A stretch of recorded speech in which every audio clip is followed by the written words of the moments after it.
Hi everyone, today we're going to talk about the Enlightenment, which is a philosophical movement in the 17th century in Europe. And we're going to see that this movement has a huge impact on developments in Europe later on. The Enlightenment is an intellectual movement that began in 18th century Europe, and it's centered around France and in some ways Britain as well. The people of the Enlightenment are called philosophes, which is the French word for philosopher. They were very much influenced by the scientific revolution, which we studied this previously. It was in your reading a while ago. The scientific revolution was a period of intense scientific discovery, mostly in the 16th and 17th century. So think about people like Galileo and Isaac Newton and people like that. And so key people they were inspired by were Isaac Newton, because remember, he had developed the universal laws of gravitation. And so the Enlightenment thinkers were really intrigued by this idea that you could discover laws that governed how everything in the universe worked. And so that's one of the things they really wanted to do. René Descartes, who focused on reasoning and rational thinking. So René Descartes really emphasized that man has the ability to reason pretty much anything out and figure it out through logic and reason, rather than relying on things like religion to explain the world. And then Francis Bacon, who developed the scientific method. So again, the idea that you could study things, form a hypothesis, do experimentation and observation, and form conclusions about the world was something that really interested the Enlightenment thinkers. So their overall goal was to apply scientific principles and rational thought to all areas of society. So whereas Galileo and Isaac Newton are interested in things like astronomy and physics, the Enlightenment philosophers are interested in things like government, economics, and society. But they still think that those things can be studied in a scientific way. And so they're trying to take things like the scientific method and apply it to how society works. One of the major places where the Enlightenment actually took place are in salons. And a salon in this time period is not where you get your hair done. It is, like you see here, a living room in a wealthy person's home. So the salons, you could see people would gather together and discuss and debate philosophy, and that's where a lot of these ideas would be formed. That's also a reason why a lot of the Enlightenment thinkers were upper class, because these are people that actually had time in their life to sit around and debate and discuss philosophy, whereas working people at the time or lower class people really wouldn't have had that opportunity. This also had an impact on women. So there are some important women in the Enlightenment, and part of the reason that was able to occur was because these Enlightenment discussions took place in private homes like you see in this painting. So if this had taken place out in public, probably women would not have really been very much involved. But because a woman's place was seen as in the home, and that's where women spent most of their time, there were actually women who even hosted these discussions in their own homes. And so it allowed women to have more freedom to participate. So how did Enlightenment ideas spread? Well, through salons is one that we just talked about. Through coffee houses. So there were lots of new meeting places in Europe that were becoming popular. Things like taverns and coffee houses and tea houses were becoming popular places. Part of that is because by this time Europeans had overseas empires, and so they had more access to things like coffee and tea and sugar. And so these became kind of trendy places to hang out and discuss philosophy. And then lastly, one that you already know about is the printing press. So because the printing press by this point was widespread in Europe, these ideas of the different philosophers could be printed, and people could widely read them and comment on them and things like that. So we're going to go through the major Enlightenment philosophers. So John Locke is the first one, and he's a little bit pre-Enlightenment because he lived in the 1600s, but he's still really important, and a lot of the Enlightenment philosophers built on his ideas. And revolutions that came later, like the American Revolution, were heavily based on his ideas. Okay, so two key principles from John Locke. The first one is natural rights. John Locke said that natural rights include life, liberty, and property, and these are rights that you are born with. They are given to you by God, and therefore no one can legally take them away. And if this sounds familiar, It should be, because Thomas Jefferson took John Locke's ideas and wrote them in the Declaration of Independence. So in the Declaration of Independence, where Thomas Jefferson says life, liberty, and the pursuit of happiness, that came directly from John Locke. That's not a coincidence. He was very familiar with John Locke's ideas and believed in the same kind of things. The next important concept here is social contract. So I like to say to students, think of this like any kind of contract. In a contract, two sides sign it, and they both have a responsibility of what they're going to do based on the contract. So in the contract, the social contract is between the government and the people. The government's job, according to John Locke, is to protect people's rights. In the other side of it, the people's obligation is to obey the government. So as long as the government is obeying people's rights, as long as the government is protecting people's rights, they have an obligation to obey the government and follow the rules and laws.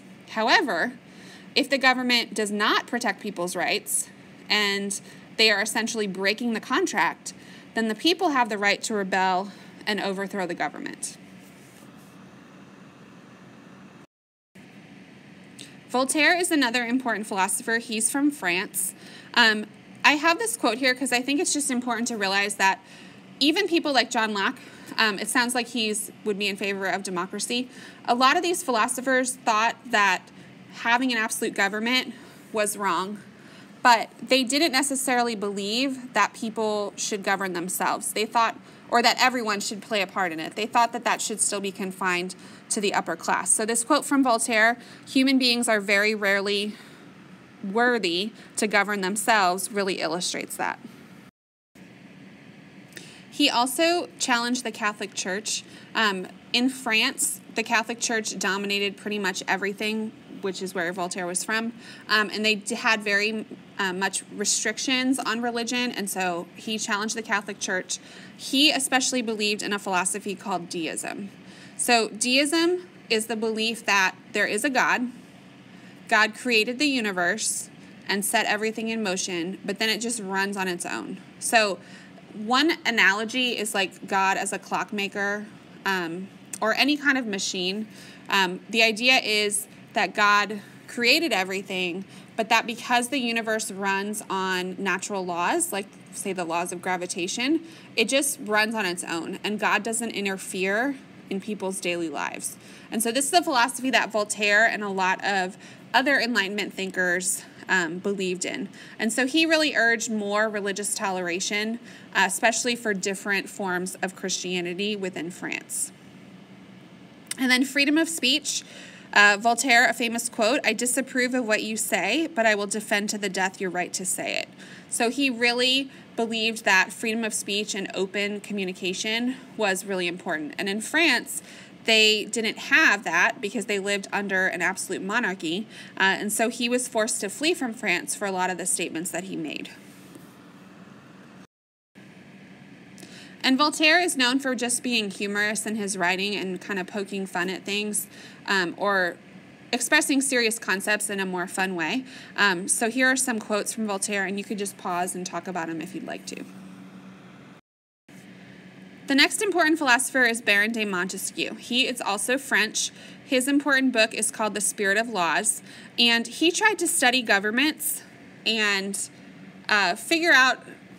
study them from a scientific way. So he wanted to study all the governments in the world and classify them and determine which was the best form. So he identified 3 forms of government, which he said were republic, which is where there's no monarch, monarchy, and despotism.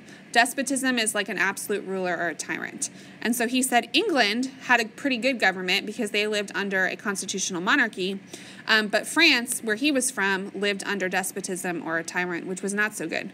And these 2 concepts that he came up with should be really familiar to you because they are found in the United States Constitution, which the writers of that Constitution were heavily influenced by Montesquieu. Separation of powers and checks and balances. So if you would like to, you could pause the video and talk about what those mean, because hopefully somebody knows what they mean, and then I'll explain them.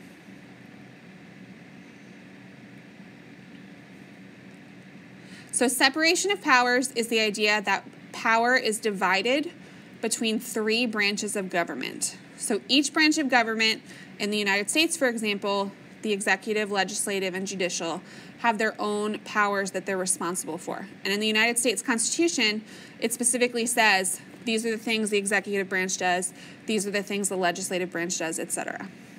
And then checks and balances is the way that each branch limits the power of the other branch. And a good example of this in the United States is that Congress passes a law. The president can veto that law, so that's the executive branch checking the legislative branch.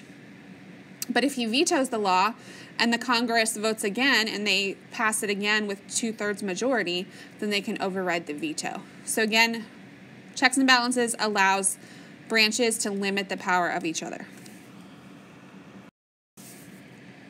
The next important philosopher is Jean-Jacques Rousseau. He's from France, and he wrote a book called The Social Contract. So we already talked about the social contract with John Locke, and Jean-Jacques Rousseau just has a different version of this. So it still is a contract between the people and the government. He said that people should be governed by the general will, meaning majority should rule, and that true freedom comes from obeying the general will. People must actively decide on laws, not parliaments. So what he's really saying here is that the majority decision, what's best for the most people, is best for society overall. And that even if you don't necessarily agree with a particular law, you should be forced to go along with it because that's what's best for society. So think about a simple example to me is like the speed limit. You may prefer to go 90 miles an hour, even though that's against the law. But as a society, we have decided that it's best for everyone if people obey the speed limits. And so if you do go that fast, you can get pulled over and get a ticket. So you're being forced to obey what the majority has decided, even though you as an individual person may not agree with that particular thing. Okay? And then people must actively decide on laws, not parliaments. So he's advocating direct democracy, that people should directly participate in having their voice heard and making rules and laws. The next important person is Cesare Beccaria, who's from Italy. He wrote on crimes and punishments, and a lot of what he says about criminal justice should sound familiar. It's very much what we have in the United States today, most of it. So he said that punishment should only be as harsh to serve as deterrence. So you should not have, for example, a punishment like for stealing you get your hand cut off. He would say that's way too harsh. We only need a punishment that is harsh enough that it's going to prevent most people from wanting to commit that crime. And this is in response to really harsh punishments of the Middle Ages, also capital punishment, where previously in this time period, you could be put to death for any number of crimes, which today it's pretty much just murder, and even then it has to be like special circumstances. He opposed capital punishment, which he said did not serve as a deterrent for anyone. He thought that imprisonment was a much better punishment. He was also against torture and cruel and unusual punishments. And he said that everyone should receive the same punishment. It should not be based on social class. So a lot of these things should sound familiar. A lot of these are covered in the United States Bill of Rights. So it's another example of how the Enlightenment influenced future people. The next important person is Adam Smith. He wrote a very famous book called The Wealth of Nations, which is on your paper. That's really a title that you should know. He is very much in favor of free trade, not protectionist mercantilist policies. So think about mercantilism that Europeans had been following up until this point. Mercantilism said that Europeans should not trade widely with others. They should focus on controlling the trade of their colonies and getting as much gold and silver and raw materials from their colonies as possible. Like there's a lot of regulations within mercantilism. Adam Smith said that free trade, where countries trade with each other freely without tariffs and without a lot of regulations, benefits everyone overall. He also believed in laissez-faire economics. Laissez-faire means let it alone, and this is the idea that the government should stay out of the economy. So he believed if people are able to make their own decisions about starting businesses, about buying and selling, they set their own prices, all of that kind of thing, that it benefits the economy and therefore benefits people overall. Better than if the government heavily regulates everything.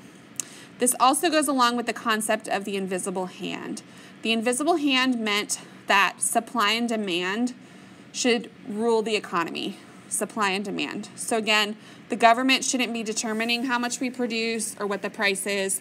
The market should determine that. And he believed that would benefit the most people because businesses would get a competitive price for their products and people would get the price that the product really should be sold at according to how much is demanded versus just an arbitrary price that the government sets. And so here's a quote that demonstrates that from Adam Smith. By pursuing his own self-interest, he frequently promotes that of the society more effectually than when he really intends to promote it.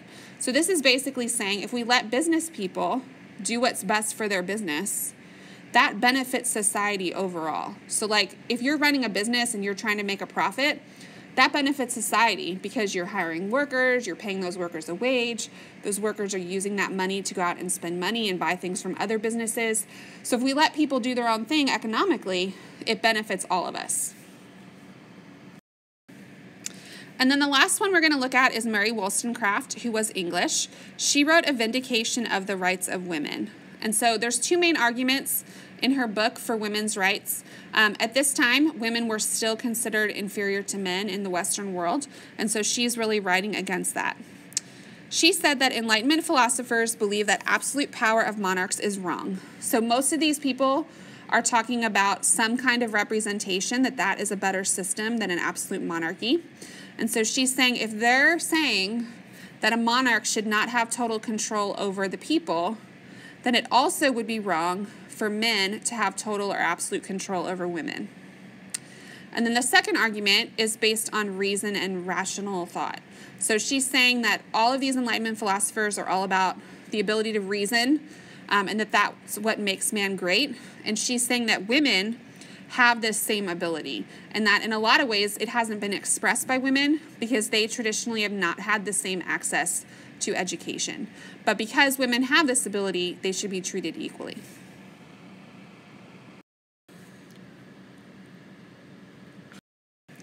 So what are the impacts of all of this? The first one are revolutions. So we're going to be looking coming up at the revolutions like the American Revolution, French Revolution, and Latin American revolutions. Hopefully you saw a lot of the ideas of the Enlightenment are relevant to the American Revolution based on what you already know. And we're going to look at how they're relevant to these other ones too. Belief in reason and progress. So the Enlightenment thinkers are all about wanting to change and reform society for the better.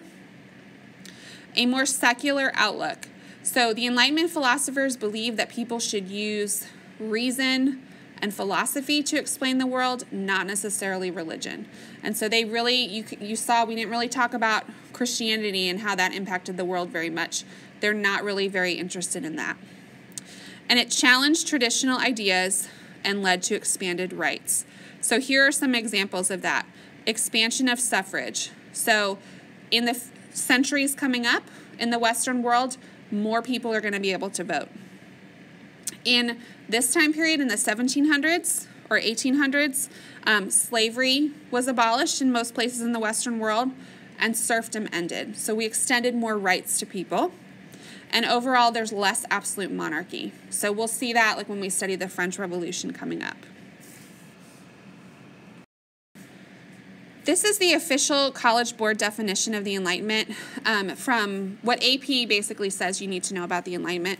So I just wanted to talk about this definition, and you could underline or explain key parts of the definition on your own paper.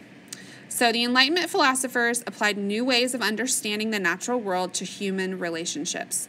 So they're looking at the ways that people interact and the way people interact in society, the way people interact with their government, and things like that. They're also encouraging observation and inference in all spheres of life. So that shows the impact of the scientific revolution, how they want to use scientific method to explain government, economics, etc. They also critiqued the role that religion played in public life. So somebody like Voltaire said that we should be more tolerant of religion, and that religion isn't necessarily everything it's cracked up to be. Remember, he's a deist, so he believes that God created the world but doesn't really interact with people. insisting on the importance of reason as opposed to revelation. So revelation would be like religion and God and the Bible. So they're saying that reason should be used to explain the world rather than religion. Other Enlightenment philosophers developed new political ideas about the individual, natural rights, and the social contract. So that would be people like John Locke, Montesquieu, and Jean-Jacques Rousseau. So I just wanted to go over that. That's what College Board or the AP people officially say you should know about the Enlightenment. And now you're going to go on and do an activity based on these people that you just learned about.